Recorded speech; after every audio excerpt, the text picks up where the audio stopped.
Hello, and welcome to a morning book reading podcast. I'm going to read some pages from randomly selected books from my bookshelf. I use this app called Random Number Generator, and it just gives you a random number.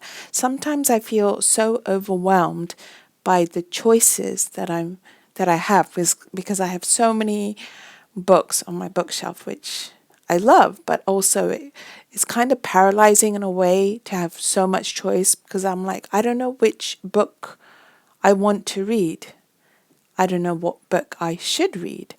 So in order for me not to make that decision, because there is such a thing as decision fatigue, during the day, we have so many decisions to make, and the more you use that quote unquote muscle, the more it gets drained. So first thing in the morning, I just feel like, okay, can something just make the decision for me? It's like when you're sitting down to relax at the end of the day after working and you just want to watch something on Netflix to entertain yourself, just to escape from reality, and you're just scrolling through your watch list and you just don't know what to watch because you don't really know what you're in the mood for. And so you just waste an hour just mindlessly scrolling, and you just think, God, can someone just tell me what to watch? Like back in the days when we only had 4 channels.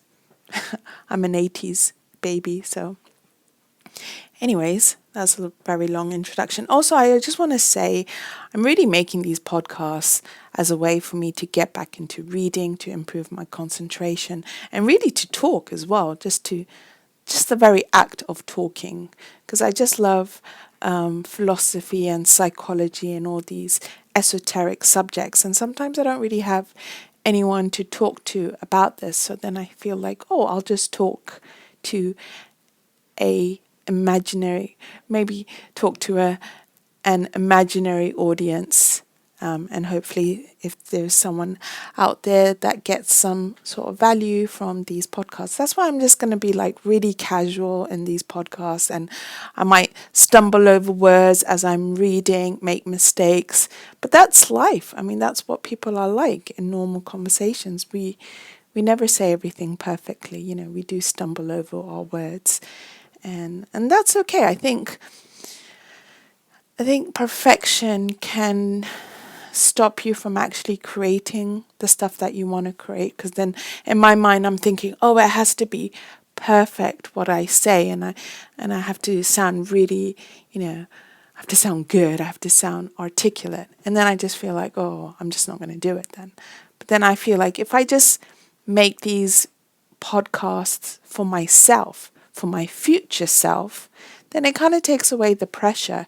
Even though I will be publishing this in the public domain on my YouTube channel, I still feel like I just want to give myself that permission, that grace, that it's okay if it's not perfect. It's fine. At least it's done. I mean, perfection is the enemy of procrastination, and done is better than not done. So yeah, that's a really long introduction, but it was just something that has been on my mind because I do have a lot of books on my bookshelf that I've never read, but I bought them because I used to love going to the bookshop. My favorite bookshop was Foyles, and just browsing through the shelves and seeing what book jumps out at me, or the cover or the title caught my attention. You don't really get that sort of feeling when you're looking online for books in Amazon or whatever. So I just feel like I want to start reading these books and getting some nuggets of information. So the premise of these book podcasts, so I've chosen 5 books randomly from my shelf. I'm going to read the first page of every book, and then I will read a random page from the book, and then we'll just see what kind of information we got. Any golden nugget of wisdom or information that we can get value from. Okay, so that's a very long introduction. So thank you so much for sitting through that and listening to it. I'm also walking back and forth in my bedroom. Sometimes I like to change it around because it gets a bit tiring sitting down. I once wrote an article. It was a summary of all the research about how it's good to take a little walking break, just 2 minutes, every 30 minutes of sitting down. So I have a timer. So every 30 minutes or so, maybe 45 minutes, depending. I just get up, do a little bit of exercise, or you can just walk around. Okay, so enough chit-chatting. This is going to be a very long podcast. Okay, the first book, which I randomly picked up years ago in a bookshop in Foyles, is called Travels in Four Dimensions, The Enigmas of Space and Time. I just love the whole concept of space and time and dimensions and all that stuff, like science fiction things. So I thought, oh, that's a really interesting book. I'll buy it. So I'm just going to read the back. Space and time are the most fundamental features of our experience, and yet they are also the most puzzling. And then there's a bunch of questions that this book aims to address or just talk about. Did time have a beginning? Is there space beyond the universe? Would time go on if everything else stopped? Could space exist with nothing in it? Might time travel be possible? Are there parallel worlds? Could time go backwards? Is there a fourth dimension of space? Are space and time just the constructions of our minds? So the author, Robin Le Poidevin, provides clear, witty and stimulating guide through these and many other puzzles and paradoxes, drawing on a variety of examples from science, history and literature. He gives a vivid sense of the difficulties raised by our ordinary ideas of space and time, and equips us to think about these problems for ourselves. So no prior knowledge of science or philosophy is required to enjoy this book. The universe might seem very different after reading it. Okay, so in the preface, he talks about a legend story about a friar called Roger Bacon, who constructed a marvelous human head in brass, which he said would presently speak of wonderful things. But he got tired of watching over the head and waiting for it to speak, so he set another friar to guard it, who was instructed to fetch him the moment the head spoke. So after some time, the lips of the brass head began to move, and he spoke the words, "Time is."